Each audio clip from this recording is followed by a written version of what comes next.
السلام علیکم درنو دوستانو زما پټان افغان سلامونه او نیکی هیلې ومنئ. هیله ده چې روغ جوړ او خوشحاله اوسئ او دغه خپرونه له موږ سره تر پایه وګورئ.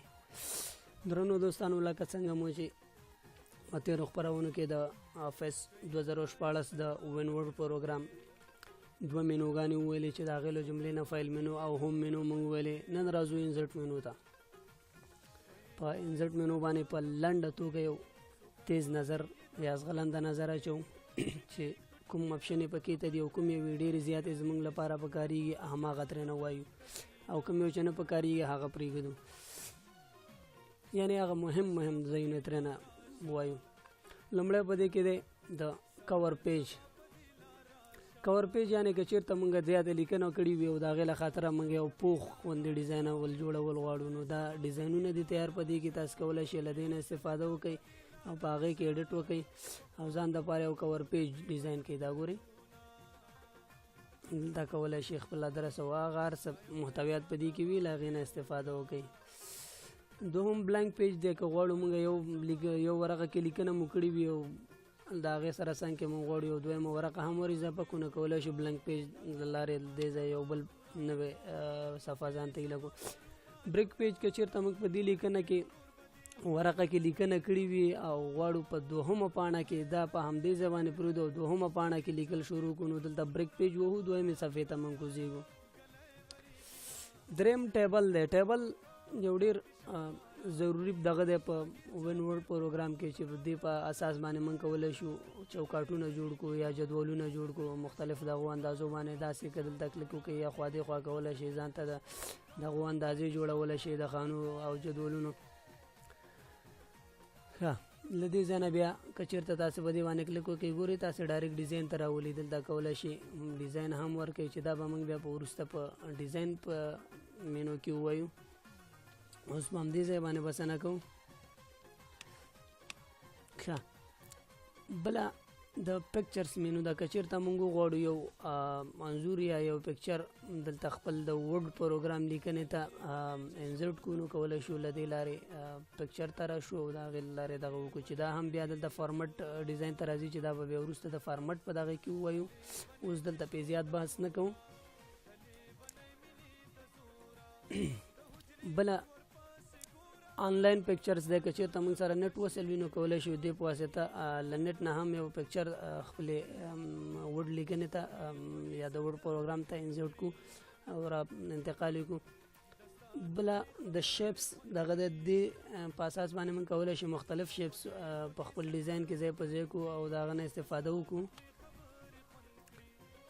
په همدې ډول سمارټ آرټ دی، یعنې ځینې داسې ډیزاینونه دي تیار چې که چېرته زموږ د ډیزاین او د هغې مطابق موږ ورته ضرورت ولرو کولی شو په هغې باندې ډیزاین وکړو او لیکل پکې وکړو. دا ګورئ له دې ځایه تاسې کولی شئ دې ته لیکل ورکئ، هر څه لیکل چې به کوئ که نه، او دا ډیزاین به ستاسې سره برابرېږي. په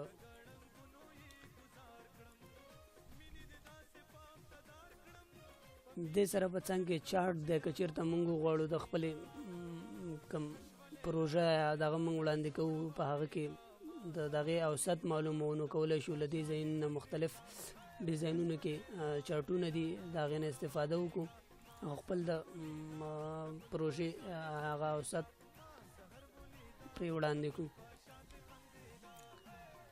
د دې سره په څنګ کې سکرین شاټ اپشن دی چې دغه سکرین شاټ که چېرته موږ سره بل کوم پروګرام چې اوپن وي د هغه نه کولی شي سکرین شاټ راواخلي ډایرکټ. مثلا موږ سره دلته دا دغه اوپن دی پیج لاندې د هغې کې د هغه نه ډایرکټ سکرین شاټ ده راواخیسته. په همدې ډول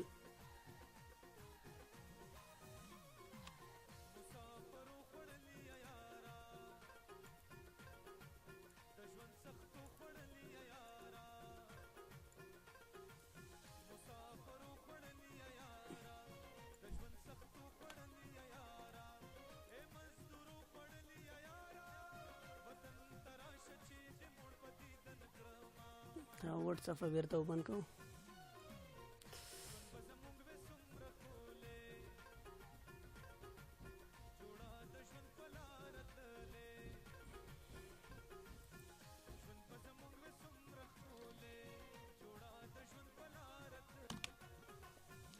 ښه په دې پسې بله مینو چې ده هغه د انزرټ کې د سټور دی. سټور معنا دا چې کوم دغه ته ځان سره دغه که هغه په بل ځای کې ځان سره دغه کولی شي، سیف کولی شي. په همدې شکل باندې مای آرټسن چې دا تر ډېره حده دلته نه پکارېږي او زه هم پې تقریبا په دې مینوګانو باندې دومره نه پوهېږم. کراس ریفرنس دی، کومنټ دی، په خپلې لیکنې سره دلته دې چې لیکلي هغې ته بیا دلته یو کومنټ هم ورکوي او یا څرګندونه بیا کوي که نه چې کله څوک دلته دا دغه کوي نو هغه کومنټ هلته تا ته یادوي چې مثال دا د دې په اړه دې لیکلی و. همدارنګه هیډر دی، کولی شي د ورق یا پاڼې سرلیک جوړ کړي چې په هره پاڼه کې بیا هماغه سرلیک راځي او د هغې یعنې ستاسې د لیکنې د سرلیک نه بغیر دلته یو بل سرلیک ورکوئ نو هغه به دلته راځي. په همدې شکل باندې فوټر دی چې د پاڼې پای کې لیکل راولي او دلته بیا نور مختلف جزئیات یې د دې فوټر په اړه ورکړي، ریمو فوټر او نور تاسې کولی شئ د هغې نه استفاده وکړئ. په همدې ډول د پیج نمبر آپشن دی. په پیج نمبر کې ټاپ پیج نمبر په سر کې د پیج نمبر راشي، دې اړخ ته د راشي، دلته د راشي، دلته د راشي، مختلف ډیزاینونه دي. دې نه کولی شئ استفاده وکړئ او خپلو پاڼو ته نمبر ورکړئ. همدارنګه باټم کې یعنې په لاندنۍ برخه کې کولی شئ تاسې پیج نمبر ورکړئ. د دې په واسطه کولی شئ پیج مرج یا د صفو غاړو ته دا ګورئ دې ځای کې دې ځایونو کې دغه ورکړئ او کرنټ پوزیشن چې په کوم پوزیشن باندې ولاړ یم یعنې هملته دې پیج نمبر ورکړي. فارمټ پیج نمبر دې د څو نه شروع شي له دې نه استفاده کولی شئ. دلته تاسې ګورئ پیج نمبر دې مثال شروع شي د 4 نه. اوس راشم دلته پیج نمبر په باټم کې ورکم، دا ګورئ 5 نه پیج نمبر شروع شو. په همدې شکل دلته ډیزاین ته مراولي، بیا کولی شي ډیزاین هم ترې جوړ کړئ او بیرته راځو خپل انزرټ مینو ته. په دې کې دې ځای نه کولی شي یو کویک باکس جوړ کړئ او باکس کې بیا چې دی تاسې دننه لیکنه وکړئ. دا باکس تاسې په هر ځای کې په کار وي، هغلته ترې استفاده کولی شئ.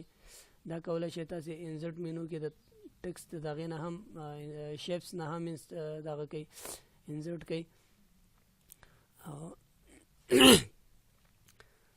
له دې سره په څنګ کې په انزرټ مینو کې چې بله دغه پاتې کېږي هغه ورډ آرټ دی. تاسو کولی شئ لیکنو ته خپل ډیزاینونه ورکئ او په همدې ډول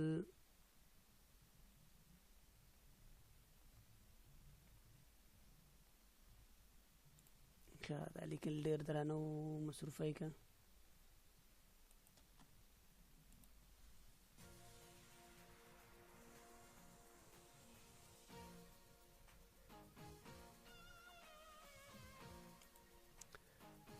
دا ګورئ تاسې هغه ډیزاین یې دلته اپلای کولی شئ، نورو شکلونو ته هم واړوئ. په همدې ډول بله موضوع په دې کې د کویک پارټ دی چې تاسې کولی شئ له دې نه تېرېږو. بل سیګنیچر دی چې تاسو کولی شئ خپل لیک امضا غوندې دغه کې یا مهر پرې ولګوئ. د هغې د خاطره تاسو ته ځای درکوي. تاسو کولی شئ هلته لیکل وکړئ او په هغه باندې لکه د امضا په شکل دا ګورئ دغه وکړئ، نښه وکړئ تر څو امضا ته ځای پرېږدي. بل ابجکټ دی، ابجکټ شی دی مثال دلته سره انتقالي او په هغه باندې کار کوي. مثال په کوم دغې باندې فوټوشاپ ایمیج را دغه کې یا بیټ میپ دغې کلر کې وړاندې کې دا عکس یا دا لیکنه سته د دې آپشن په واسطه یې کولی شي. په همدې شکل دلته اکویشن په دې باندې تاسو کولی شئ الجبري لیکنې وکئ او په سمبول په واسطه کولی شئ چې سمبول سره دغه کوي انتقال کوي. دلته ګورئ اکولیشن دا الجبري افادې دي، تاسو کولی شئ له هغه نه استفاده وکړئ. مثال لیمټ او نور او داسې ځینې څیزونه چې تاسې غواړئ ولیکئ هغه دلته کولی شئ په دې په مرسته ولیکئ. د دې سره په څنګ کې دا سمبولز دي، دې ځای نه کولی شئ تیار سمبولونه راواخلئ چې کوم یو ستاسې په کارېږي او ضروري وي درته. ډیټ اینډ ټایم دی کولی شئ دې په واسطه تاریخ انتخاب کړئ ځان ته او دلته ځای په ځای کوئ. درنو ملګرو دا وه زموږ د نن ورځې خپرونه. تر هغې چې له یو بلې خپرونې سره ستاسې په خدمت کې حاضرېږو. ماته اجازه راکړئ که زموږ د خپرونې په اړه څه نیوکه انتقاد او غوښتنه لرئ کولی شئ موږ سره په کومنټ کې شریکه کړئ. درنو ملګرو باید هیره نه کوم چې دغه خپرونه کې موږ تاسې یوازې او یوازې د آفس 2014 سره آشنا کوو. زموږ مقصد په کلي توګه د ټول آفس تشریح کول نه دي بلکې په لنډه توګه د هغې تاسو ته معرفي کول دي تر څو هغې نه تاسې استفاده وکړئ او ستاسې د استفادې وړ وګرځي او اشنایي مو ورسره پیدا شي. تر هغې چې له یو نوې خپرونې سره ستاسې په خدمت کې حاضرېږم. د خدای په امان.